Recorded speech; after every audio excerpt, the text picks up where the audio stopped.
one line. It's a negative.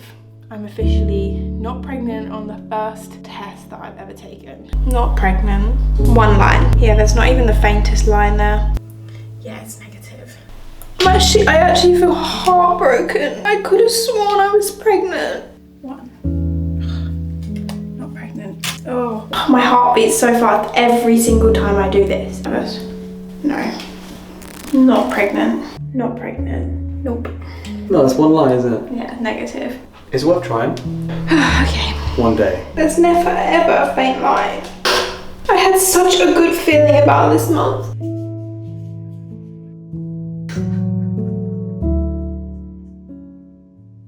I don't even know where to start. I don't know where to start either. Oh my gosh. It's going to be a tough video to talk about, guys. I think this is probably going to be the hardest video we've ever filmed. And Yeah. a video I never ever Wanted to make. thought we would ever be making, but here we are. And I think it's time to kind of like address and speak about a few things, because we've reached a point in our life where we can't like hold this in anymore, and it's weighing down on us so badly. I think it's only right to share our story now. We never thought we would share this story, by the way. We thought we would have a different approach, and it sucks that we have to kind of say it like this to you guys. Not that we care about what people think, but we didn't really want to make this video, and the fact we are having to make it just sucks. So we're going to go through quite a lot in this video about what's been going on in our life over the past 3 years, with everything to do with trying to start a family. It's been a rocky roller coaster. Yeah, and specifically the last 6 months and the last month, which is kind of like why we are here now. We've had to make some really big decisions, and those decisions are kind of why we're going to be speaking to you guys and like telling our story. And I really hope this video can help a lot of you guys, because although this isn't the video we wanted to make, sometimes you got to put a positive on stuff, and I think the positives, a lot of you guys are going to be able to help us who are going through the same thing, and we're going to be able to help you guys, maybe speaking about our problem. But there's a lot to go through. This is going to be hopefully not too long of a video, because I don't know if you guys know, we took 2 weeks off of social media, and this is the first video back. We've never done that in the whole 6 years of doing social media. We have never ever taken a break that long. Yeah, I guess we'll just get into it. Yeah, so over the last 3 years we've been on our trying to conceive journey. Means we've been trying for a baby for the last 3 years, and obviously like everybody, you go into that process thinking that it's going to be easy, because when you're at school they teach you that all you have to do is kiss a guy and you'll have a baby, but unfortunately it's not like that, and for some people it's easier and for some people it's harder, and sadly we've been one of those couples that have been really struggling. And it's like, I hate even saying it out loud, but the word infertility, like I hate saying it because I don't want that to even be like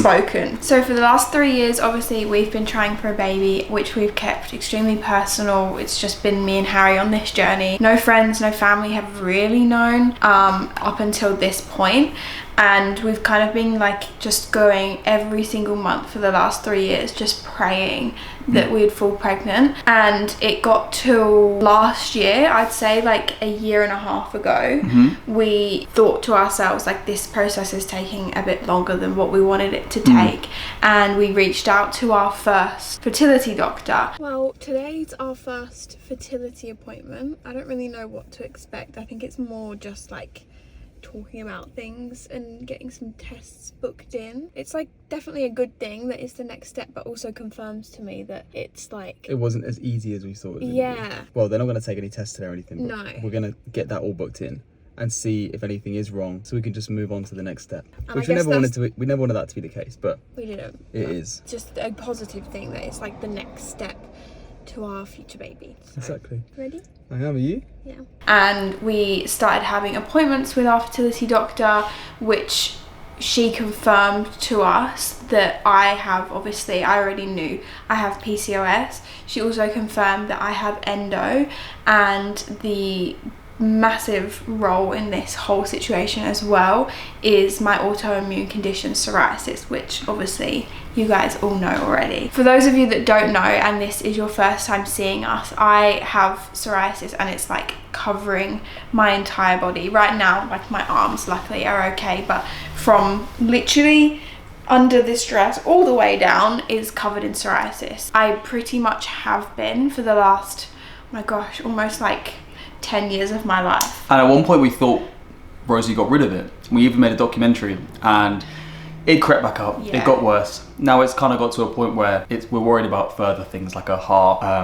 don't even like to say it out loud. I don't even like because I don't want to put that energy out there. But for long story short, we've been trying for a baby for almost 3 years. And the first year we were kind of like, you know, just going with the flow. Rosie came off the pill. So that was our initial way of being like, we're going to start trying for a family without saying we're trying for a family. It was like, if it happens, it happens. And then like 9 months went by and we were like, let's actually say we're trying now. And then that was now a year and a half ago. And yeah, things just got a bit like, this isn't right. You know, like this is taking a lot longer than we thought. And then we started to get worried and think, is it Rosie's skin? Is it her PCOS? Is it her endometriosis? Is it me? And we just went down this rabbit hole of figuring stuff out. And that's where we got our fertility doctor. Yeah, so for the last year and a half, we've been undergoing so many different tests and things like that, and which confirmed obviously that there's the endo, the PCOS, and my autoimmune condition, which are like 3 major factors in the reason as to why we've not been able to fall pregnant. So from all of those fertility appointments, it was advised to us that the first step for us to take would be for me to take ovulation induction medication called letrozole and undergo a procedure called an IUI, which stands for intrauterine insemination. Wow, I didn't even know that. Yeah. That's a mouthful. Which is basically a process where they just kind of create the baby for you through like a injection type thing. So my follicle actually ended up measuring 10 millimeters at my last scan, which was actually 2 days ago now, and we're actually back here today. I'm on day 12 of my cycle to check the size of my most dominant follicle, and we're just hoping so badly that it's actually grown, because that's like the fear is we're scared that it's not going to grow big enough for me to ovulate despite me taking letrozole. So we're just hoping today that it measures at least 12 to 14 millimeters. That would be good. That would be the best thing. And that's what ChatGPT is saying. So we can trust ChatGPT. Just trusting ChatGPT for our whole entire fertility journey. No, but I think everyone wants to say that they can get pregnant from the first IUI. So that's like where our heads are at. If today says 12 or 13, then ovulation will probably be in like a week, maybe?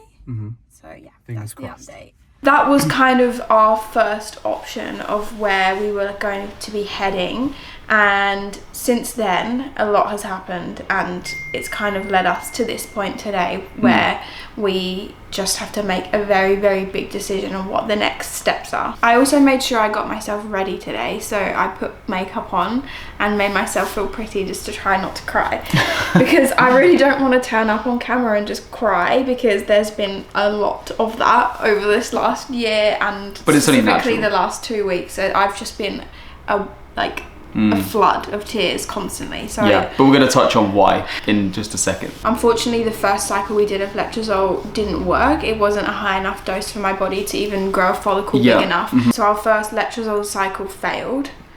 So my scan yesterday showed that my follicle hadn't even grown a single millimeter since day 12. So my doctor has informed me that the dosage of letrozole that she put me on for my first round wasn't high enough, and my body didn't respond to it the way that it's supposed to.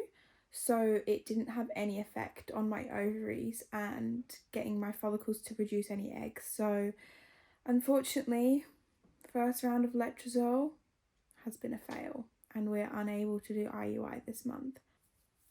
So draining. Like, I'm so drained, and I know that like it's only the first month, but it just feels like constant things in the way and my body not working. I'm struggling so much to see positivity and hope right now. I just kind of feel so like overwhelmed and like no like positivity in my brain. And then when she went on progesterone, she skipped her hormone cycle, went straight to her luteal phase, and then for this time she was actually going to take a higher dosage, which is 5 milligrams of letrozole instead of 2.5, because last time it wasn't enough for her body. And yeah, it didn't work. So we weren't able to do an IUI that month, and then Rosie started having all these side effects. Yeah, so that's kind of where we are today, and why we've taken the last couple of weeks off of filming and everything.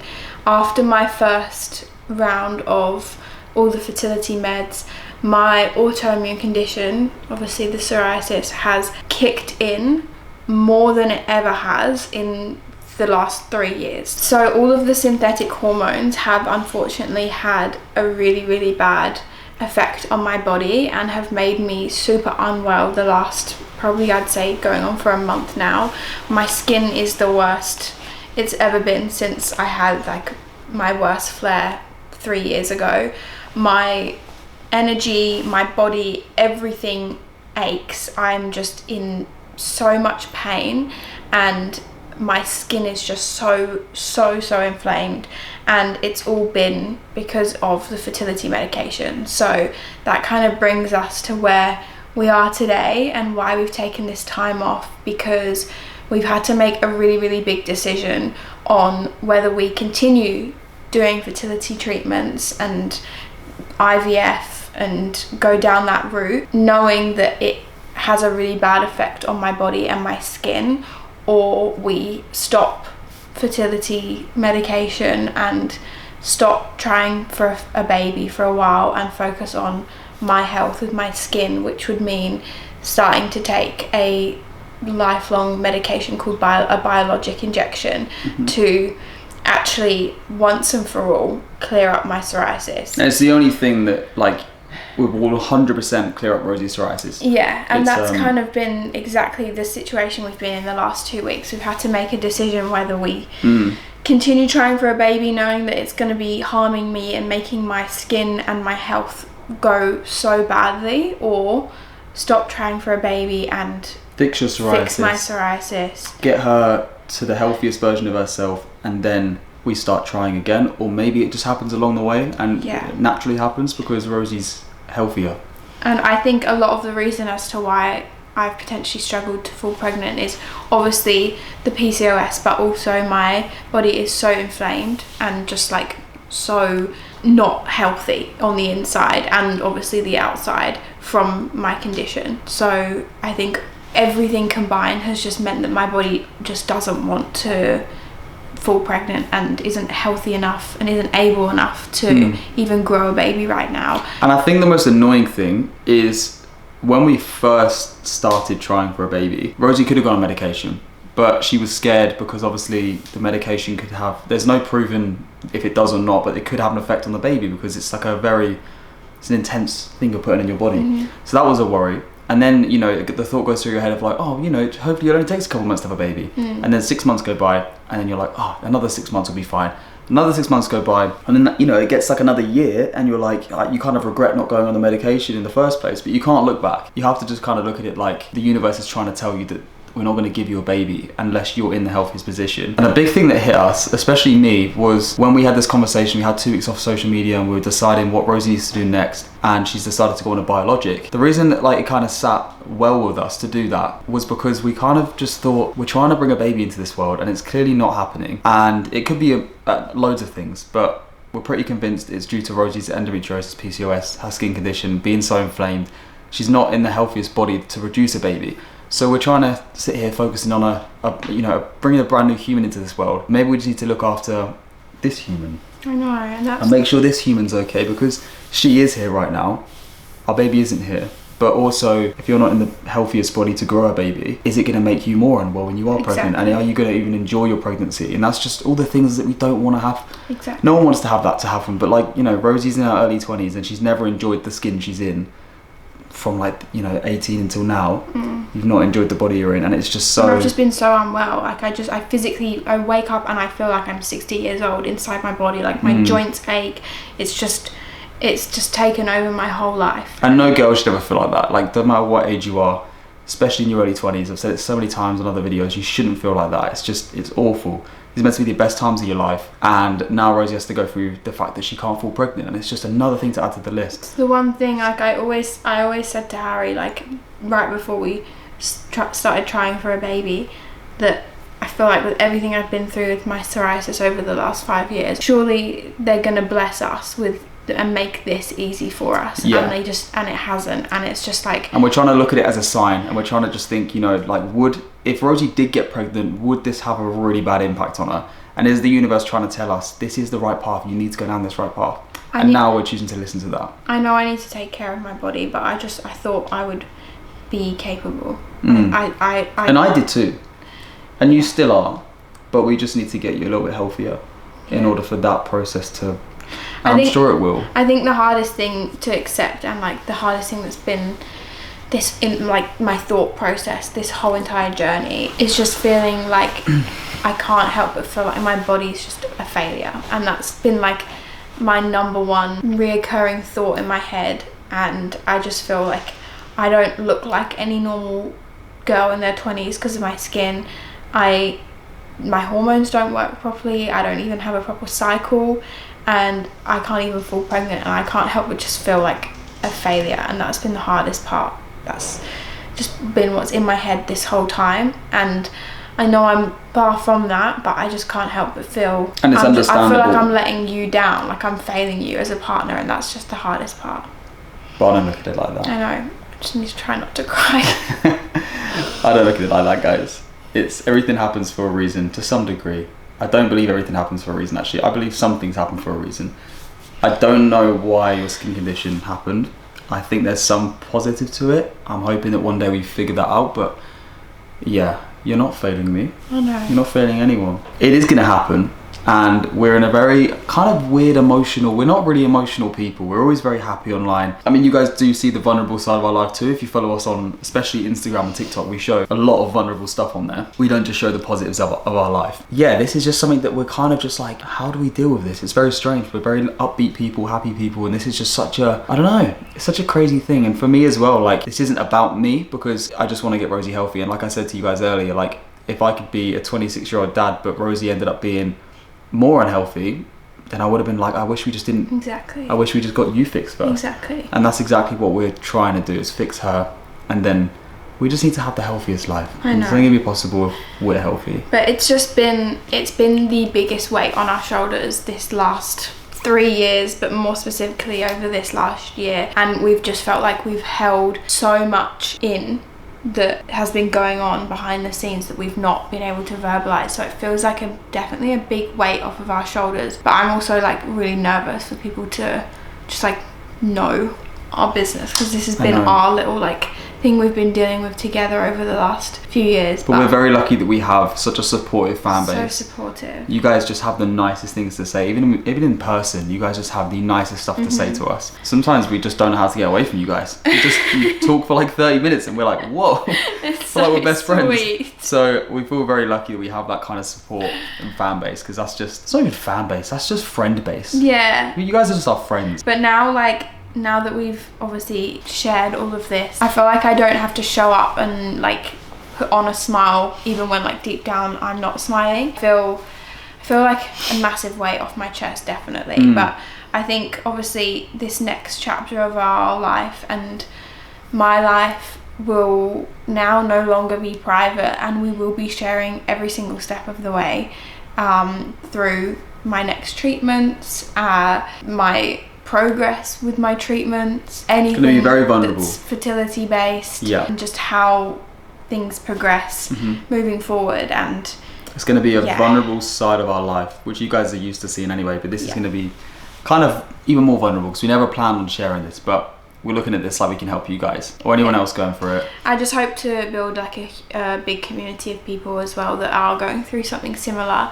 And I think the one biggest thing that I want to achieve out of sharing our story is to help others that are other couples, other women going through the same struggles with fertility just feel seen, because I genuinely don't think there's anything that in life that's more isolating than going through fertility issues, because I feel as though it's such a topic that's kept private, hence why we've not spoken about it all this time. And people keep it private because they just assume it's going to happen easy, and that's why we did it. Like, everyone does that. Like, and it's just a really scary topic to speak about and let other people know. Yeah. So I just want to, out of this, I just want to be able to feel like we can create a community of women and couples that feel seen and don't feel like they're going through it alone, because it's one of life's hardest things to go through. So by going through this whole next chapter and Rosie going on biologics, which by the way will be our next YouTube video, it'll be Rosie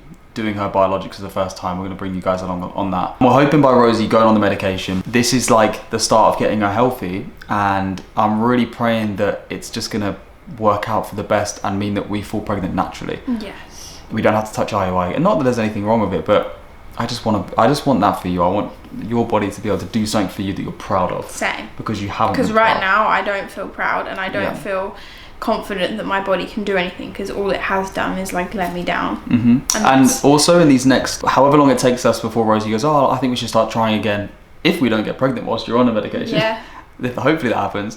I'm also going to be doing my best to make sure I'm the healthiest I ever have been. You always have been though. No, but I mean like just a little bit more. You always have been. It's important that the male contributes to, because I am literally more than 50% of why it'll be a healthy baby. Yeah. And over these next 6 months of Rosie getting healthier, it's only fair that I get healthier. But guys, this has been a weird video. It's been a very weird video. I don't really know like how to feel, act, talk. I don't know. I'm so used to smiling on camera, and I'm kind of catching myself smiling. I'm like, this is not something to smile about. No, I know. But yeah, that's our big life update, and I don't really know what else to say at the end of this video. Ending videos is always really awkward, but yeah, that's kind of our update, and I already know that you guys are going to flood the comment section, so before you even have the chance to comment on this video, we just want to say thank you, because your love will go so far, and I feel like it's going to help us get through this journey. And we really do read, even if you don't reply to your comments, we really do read every comment. Yeah. So